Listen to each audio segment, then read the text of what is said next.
Hello everyone, my name is Christopher Axe. I'm from Manchester in the UK. I'm 28 years old and I'm a writer. I run two charitable organisations across two different countries. Help Prague's homeless in the Czech Republic and Help Hanoi's homeless here in Vietnam. So 5 years ago, I found myself homeless. I was living in Auckland in New Zealand, and through unfortunate circumstance I found myself unemployed and unable to pay my rent. Now, many people at the time, and even now when I tell the story, they jump to the same conclusions about how this came to be. Was it something to do with drugs? Was it mental health issues? Others put it down to good old-fashioned laziness, lack of foresight, millennials, right? So I wasn't an addict. I didn't suffer from any mental health issues, and in a cruel twist of irony, it was actually my attempts to plan for the future and avoid running out of money that actually led to my homelessness at the time. To cut the story short, the hours I was working at the time were unstable. The money was very low, and my rent, though comparably quite cheap, was too high, and there was no possibility of moving anywhere cheaper. The savings which I'd brought with me were dwindling away, and it only takes a calculator to realise that if your outgoings are higher than your income, eventually you'll end up destitute. So what did I do? Well, I did what any sensible person would do in that situation. I applied for better jobs, jobs with high pay, steady hours, that sort of thing. Had to buy a suit, had to pay for buses and trains and trams to get to job interviews. And of course I had to take some time off work so that I could attend the interviews.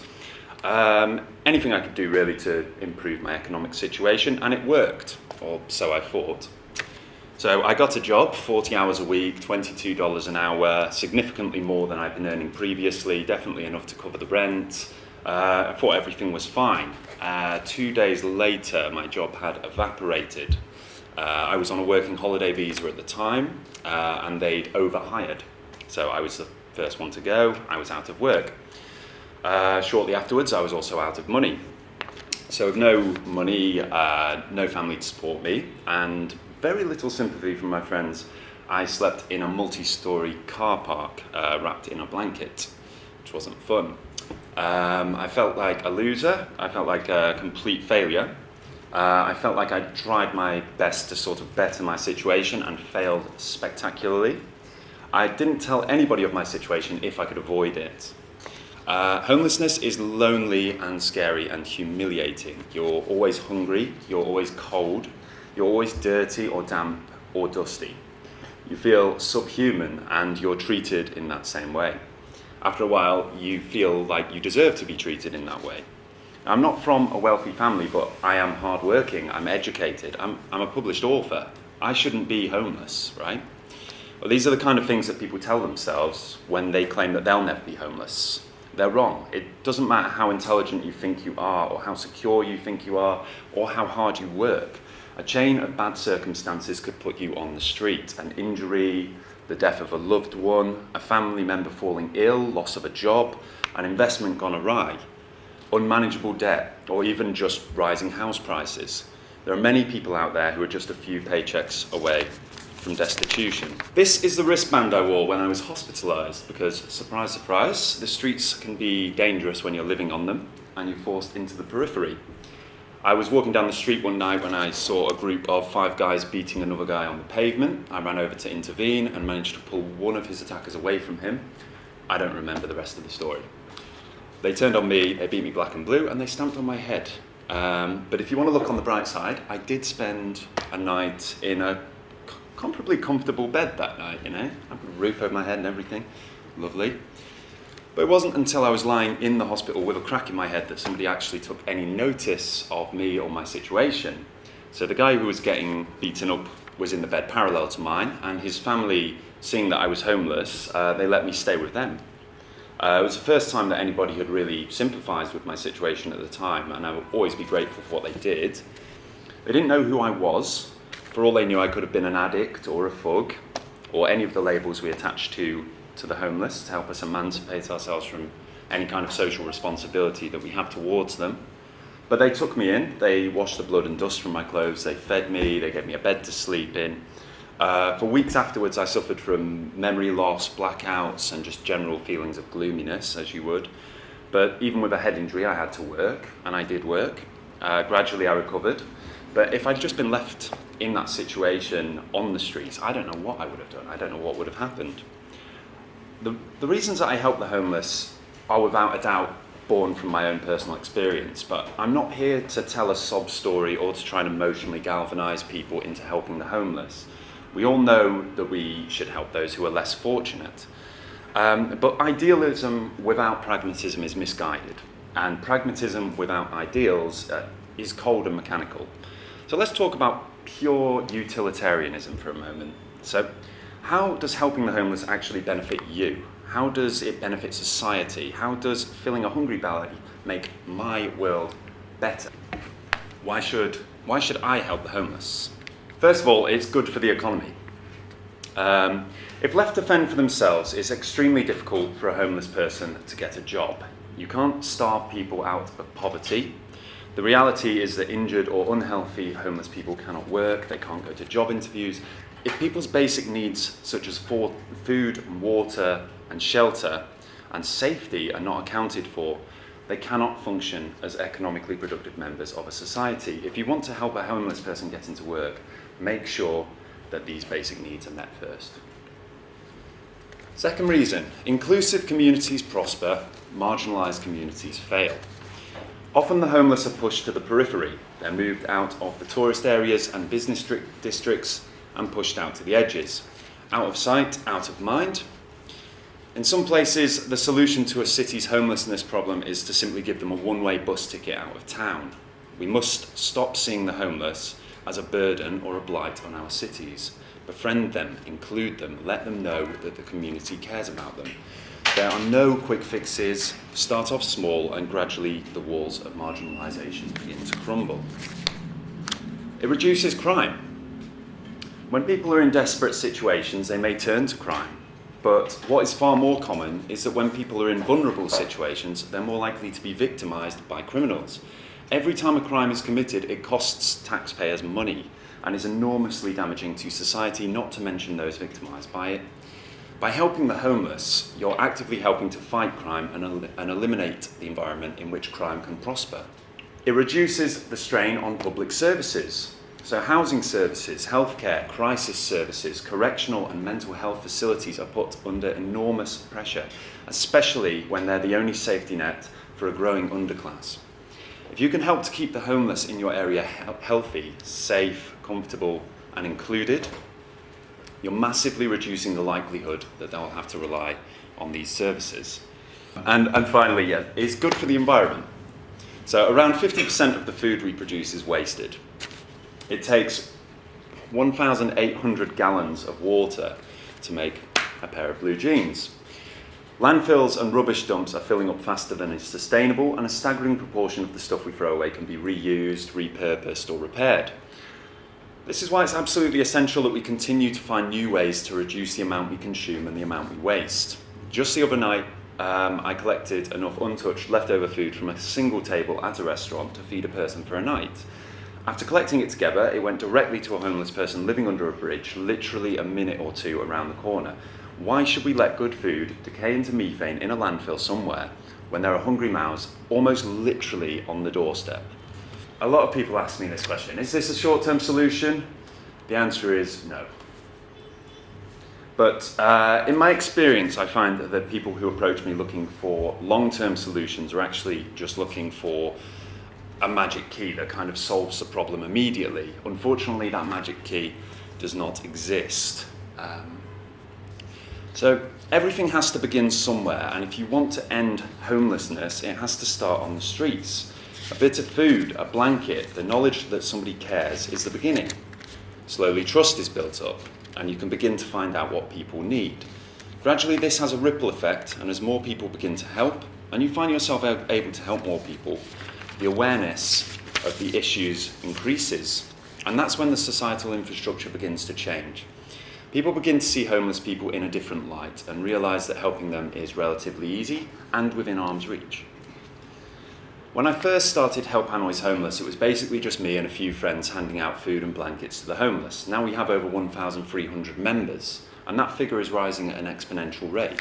We not only feed the homeless, but we provide fresh clothes that would otherwise be wasted, medical supplies such as antiseptics and bandages, baby clothes, baby formula, diapers, lotions, mosquito repellents, creams, ointments, toothbrushes, toothpaste, the list goes on. And each week you can see the people have a little more colour in their cheeks, their clothes are clean, they look healthier, they look happier. But it doesn't stop there. We supply volunteers to orphanages and foster homes. We supply volunteer teachers to provide free lessons to the underprivileged. We work with charities such as Tiny Treasures, an educational charity who work with autistic children in Vietnam, the Blue Dragon Foundation, who look after street children, and many other charities, NGOs and individuals who are working in different ways to make Hanoi a better place for everybody right now and in the future. By coordinating with other charities and individuals, we're able to share valuable information, pool resources, and develop symbiotic relationships from which everybody benefits. So how can you help the homeless? Well, helping the homeless in your area is surprisingly easy. First thing you need to do is just find where the homeless are located within your area. Now, for Hanoi, I've compiled a link to a map. It lists all of the homeless hotspots around Hanoi, along with all the charitable organisations. The map is available at www.tinyurl.com/Help Hanoi's Homeless. People can use this to locate areas near to them where they can help the homeless. It might surprise you to find out that there are homeless people sleeping right next to where you live or maybe where you work. Seek them out, help them out. Look for homeless people near to where you live or on your route to work, close to places you hang out regularly. Start small. Just bringing a homeless person a sandwich each day can make a huge difference to their life. Befriend them. Ask them what it is they need. How can you help them? Do they need water? Do they need food? Do they need blankets? You might find that you don't need free pillows on your bed, and just giving one to a person who has to sleep rough will make an enormous difference to their health and comfort level. Which brings me to my next point. Donate your surplus. Do you really need 5 different coats or all of that spare bedding? Maybe you have a blow-up bed which you used for a camping trip 4 years ago. A lot of superfluous stuff that we hold on to could be used every night by a homeless person. Every night that a warm coat sits in a cupboard unused is another night that a homeless person goes without one. Use your skills and your connections. If you know first aid, offer to provide it. If you have a friend who needs a job vacancy filling, try to help them out. If you know somebody who works in a restaurant, ask for their surplus food and hand it out. If you can teach, offer a free lesson. Connect with people, provide the skills that you have, or better yet, teach them to others. Sometimes homeless people are completely unaware of the services that are available to them. So if you know someone who can help them out with things like their documents or provide them with work, or you know of an NGO or a public service that can help them or help their children in any way, then make that connection for them. And get involved. Help Hanoi's Homeless meets every Thursday at 10 p.m. at Gar Hanoi Main Railway Station. We drive to different locations with food, clothes, toiletries and medical supplies for the homeless. But not everyone can make those times, I understand that. These events provide people with an opportunity to get together, and they see 100% of their donation go directly to the people that need it. But what we're really aiming for is a degree of autonomy, for people to think, act and innovate without necessarily needing direction. I started this campaign, and so can you, so can anybody. Wherever you are in the world, you can get together with a few friends or set up a community group and just start helping people who need it.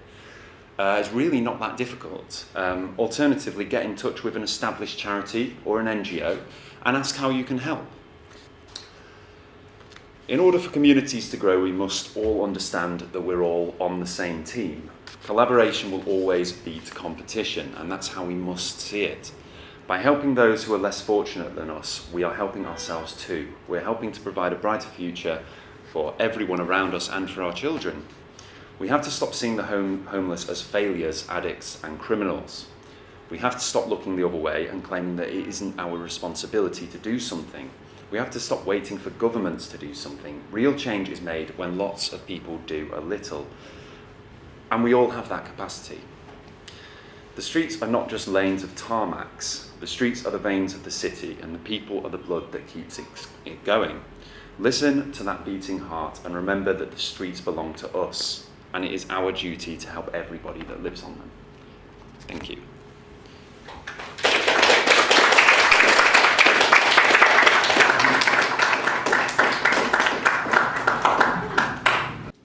Where do you source most of your food? We're provided food. Recently, actually, we've been provided food by a vegan restaurant who, after they close, they come around on the Thursdays and they bring traditional Vietnamese food, vegan food. Many of the homeless people that we help out are Buddhist or vegan, so we provide them with the food that they need. Most of the time, if we don't have someone sort of sponsoring the food, then I'll cook it myself. I'll cook for roughly about 100,000 dong. I can cook 40 meals, vegetables and rice and that sort of thing. It's very healthy, it's very filling, and we can feed 40 people with that, with 100,000 dong. I usually spend all of the Thursday cooking it, trying to make it as tasty as possible, but I am English. And of course, people come along and they bring their own food as well. Generally, we like to make sure that we get fresh food out. Ideally a hot meal, something like a cold meal, like a sandwich or something, and something that they can have later on, like dry food or canned food, just something that will last. The ideal is to get several meals out in one night if we can. Do you get any government support or look for any government support? We don't get any direct government support exactly. We get a lot of support from the community. Lots of different groups and NGOs and charities do support us. They give us lots of information, which is always useful. Advice, all sorts of things like that. Blue Dragon have been incredibly helpful in terms of giving me information about how to deal with, for example, street children. If you see kids on the street, or you see parents with babies on the street, like the right way to deal with it, the right way to go about it, that kind of thing. And various other charities have been enormously helpful in just in giving us advice about the area, because this might come as a little bit of a shock, but I'm not actually from Vietnam myself, so it's very important to learn things like local customs and how things work and what people need. In Czech Republic it was the same. It's a bit different over there. The problem is more the cold, whereas over here one big problem is that water isn't, you can't freely get water from taps, so bottled water is very important to get out. In the Czech Republic, not so much of a problem, but in the Czech Republic it's the cold that gets people, so blankets and coats and that sort of thing are important. You need to have the support from locals in the community and anyone who can help, I think. Last month we had James, and he from CreativeMornings. Yeah. He was saying that initially he had some problems with the government being embarrassed by. I heard about this. I actually spoke with what's his name now, Doug from Keep Hanoi Clean. Because I actually wanted to find out if he could provide us, because we deliver things in styrofoam, and he's actually trying to get us, boxes that are biodegradable, which would be great.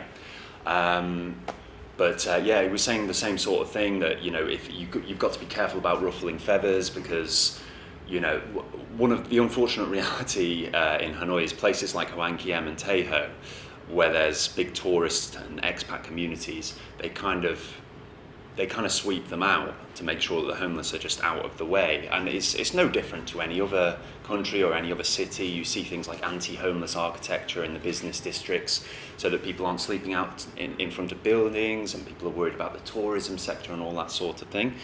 And maybe a group like this might draw more attention to it. And as I was saying there, a lot of people, they see the homeless as dangerous and scary, and if a city has a lot of homelessness, it's not a city they want to visit. And I could understand why a government might be, a little bit unhappy with somebody, bringing that to attention, especially a foreigner. But the thing is, we're not, we are actually helping to combat the problem. We're not trying to just draw attention to it and then blame it on certain people. So, yeah. So with people on the street, is it more men, more women or families, or just a mix?